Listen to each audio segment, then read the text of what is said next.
Hello traders, നമ്മൾ ഇന്ന് നോക്കാൻ പോകുന്നത് മാർക്കറ്റിലെ ഇൻഡിക്കേറ്റേഴ്സ് ഏതൊക്കെയാണ്. അതായത് ട്രേഡിംഗ് വ്യൂ എന്ന് പറയുന്ന സൈറ്റിൽ നമ്മൾ ചാർട്ട് അനലൈസ് ചെയ്യുമ്പോൾ മോസ്റ്റ് കോമൺലി കുറച്ച് ഇൻഡിക്കേറ്റേഴ്സ് നമ്മൾ യൂസ് ചെയ്യുന്നുണ്ട്.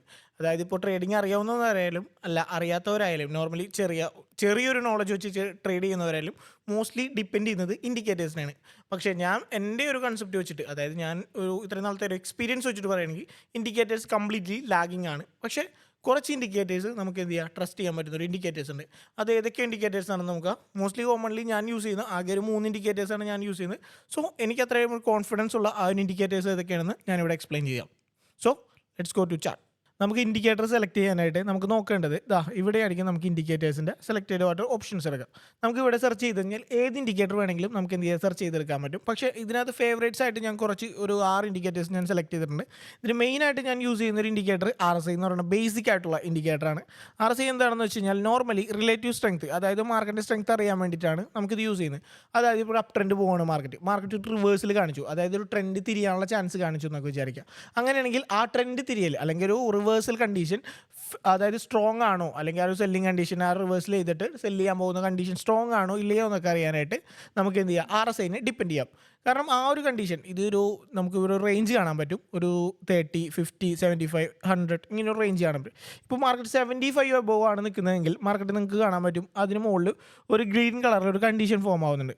സോ ഈ ഒരു കണ്ടീഷനിൽ മാർക്കറ്റ് എന്ത് ചെയ്യുന്നതാണ്, താഴേക്ക് വരാനുള്ള ചാൻസസ് ആണ് നമുക്ക് ഷോ ഓഫ് ചെയ്യുന്നത്. കാരണം എന്ന് വെച്ചാൽ മാർക്കറ്റ് ബൈ ചെയ്ത് മാർക്കറ്റ് എക്സ്ട്രീം റീച്ച് ചെയ്തു. അതായത് മാർക്കറ്റ് ഓവർ ബോട്ടിലാണ് ഇപ്പോൾ നിൽക്കുന്നതെന്ന് കാണിക്കുന്ന ഒരു സൈൻ തരലാണ് RSI. ഇത്രയും അതൊരു 75 അബോവ് RSI കയറിയിട്ടുണ്ടെങ്കിൽ മാർക്കറ്റ് ഓവർ ബോട്ടാണ്. സോ താഴേക്ക് വരാനുള്ള ചാൻസസ് ഹൈ ആണെന്നാണ് കാണിക്കുന്നത്. സോ അതിനെ അനുകൂലിക്കുന്ന രീതിക്ക് നമുക്ക് എന്തെങ്കിലും ഒരു സെല്ലിംഗ് കണ്ടീഷൻ മാർക്കറ്റിൽ ഫോർമേഷൻ ചെയ്തിട്ടുണ്ടെങ്കിൽ നമുക്ക് ക്ലിയർ ആയിട്ട് ഒരു സെൽ ഓർഡർ അവിടെ പ്ലേസ് ചെയ്യാൻ പറ്റും.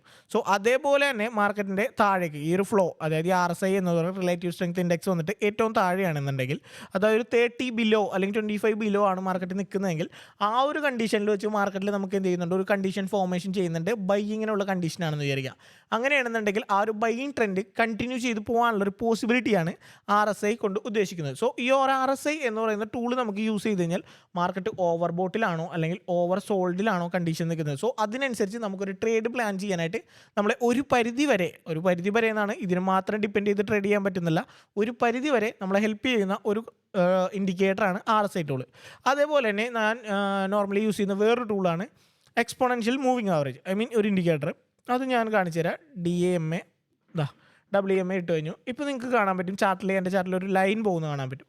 ഇത് ഞാൻ സ്വിംഗ് ട്രേഡ് കണ്ടീഷൻസിനാണ് ഞാനിത് യൂസ് ചെയ്യുന്നത്. ശരിക്കും ഈ ഒരു സ്ട്രെങ്ത് ഞാനിവിടെ എഡിറ്റ് ചെയ്യുന്നുണ്ട്, ഞാൻ കാണിച്ചു തരാം. 200 സെറ്റ് ചെയ്തു. 200 സെറ്റ് ചെയ്ത് കഴിയുമ്പോൾ ഈ ഒരു മാർക്കറ്റ് 200, അതായത് ഒരു 200 ക്യാൻഡിലുകൾ മാർക്കറ്റിൽ ഫോർമേഷൻ ചെയ്തിരിക്കുന്ന 200 ക്യാൻഡിലുകളുടെ ആവറേജ് മൂവ്മെൻറ്റുമാണ് 200 EMA കൊണ്ട് ഉപയോഗിക്കുന്നത്. സോ 4 ഹവറിനകത്ത് 200 EMAയുടെ എബോവ് ആണ് ക്യാൻഡിൽസ് ഫോർമേഷൻ ചെയ്തിരിക്കുന്നതെങ്കിൽ അതൊരു മേജർ സപ്പോർട്ടായിട്ട് വർക്ക് ചെയ്തതിന് ശേഷം അതെന്ത് ചെയ്യാൻ, അപ് ട്രെൻഡ് കീപ്പ് ചെയ്യാനുള്ള ചാൻസസ് കൂടുതലാണ്. മോസ്റ്റ്ലി ഇതൊരു 4 ഹവർ ചാർട്ടിലാണ് കുറച്ചും കൂടി എഫക്റ്റീവായിട്ട് നിങ്ങൾക്ക് കാണാൻ പറ്റുക. ശ്രദ്ധിച്ച് കഴിഞ്ഞാൽ നിങ്ങൾക്ക് മനസ്സിലാവും 200 EMAയുടെ മുകളിലേക്ക് ചാർട്ട് എപ്പോഴൊക്കെ വന്നിട്ടുണ്ടോ അപ്പോഴൊക്കെ മാർക്കറ്റ് എന്ത് ചെയ്യുന്നുണ്ട്, ബൈ കണ്ടീഷൻ കീപ്പ് ചെയ്യുന്നുണ്ട്. സോ ഈ any chance of rejection market എന്ത് ചെയ്യുന്നുണ്ട്, താഴേക്ക് ക്രോസ് ഓവർ ചെയ്ത് കഴിയുമ്പോൾ മാർക്കറ്റ് എന്ത് ചെയ്യും, സെൽ ട്രെൻഡിലോട്ട് അല്ലെങ്കിൽ സെൽ മൂവ്മെൻറ്റ് മാർക്കറ്റ് ക്യാച്ച് ചെയ്യുന്നുണ്ട്.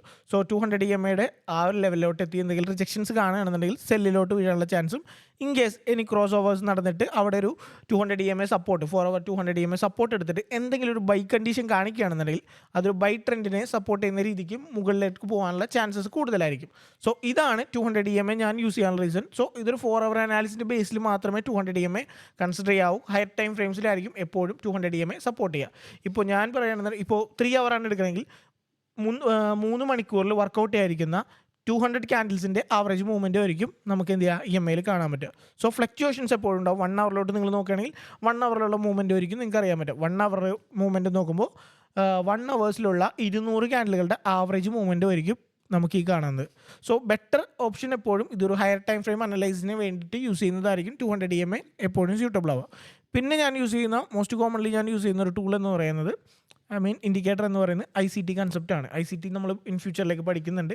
സോ അപ്പോൾ യൂസ് ചെയ്യുന്നൊരു കിൽ സോൺസും കാര്യങ്ങൾ ഐഡൻറ്റിഫൈ ചെയ്യാനായിട്ട് യൂസ് ചെയ്യുന്നതാണ് നമ്മുടെ ഈ ഒരു ടൂൾ എന്ന് പറയുന്നത്. സോ നമുക്കതും കൂടി നോക്കാം.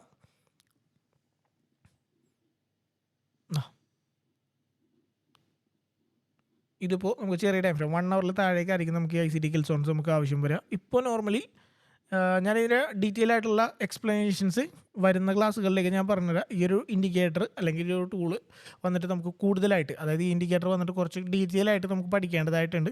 ഇൻ ഫ്യൂച്ചറിലെ ക്ലാസ്സിലേക്ക് വരുമ്പോൾ ഈ ഒരു സെഷൻസ് മാനിപ്പുലേഷൻ, അതേപോലെ തന്നെ മാർക്കറ്റ് ലിക്വിഡിറ്റി ഗ്രാബിങ് കാര്യങ്ങളൊക്കെ പവർ ചെയ്യുമ്പോൾ നമുക്ക് എന്ത് ചെയ്യാം, ഈ ഒരു ICT Kill Zoneൻ്റെ ആവശ്യകത എന്താണെന്ന് ആ ഒരു ടൈമിൽ ഞാൻ എക്സ്പ്ലെയിൻ ചെയ്തത് ബ്രീഫായിട്ട്. സോ ഇത്രയും ടൂൾസ്, ഈ ഒരു 3 ടൂളാണ് ഞാൻ മെയിനായിട്ട്, അതായത് ഈ ഒരു 3 ഇൻഡിക്കേറ്റേഴ്സാണ് മെയിനായിട്ട് ഞാൻ എന്ത് ചെയ്ത് മാർക്കറ്റിൽ അപ്ലൈ ചെയ്യുന്നതും യൂസ് ചെയ്യുന്നതും. സോ കൂടുതൽ അപ്ഡേറ്റ്സും അതായത് മറ്റൊരു അറിവുകളുമായിട്ട് നെക്സ്റ്റ് ക്ലാസ്സിൽ നമുക്ക് കാണാം. So by.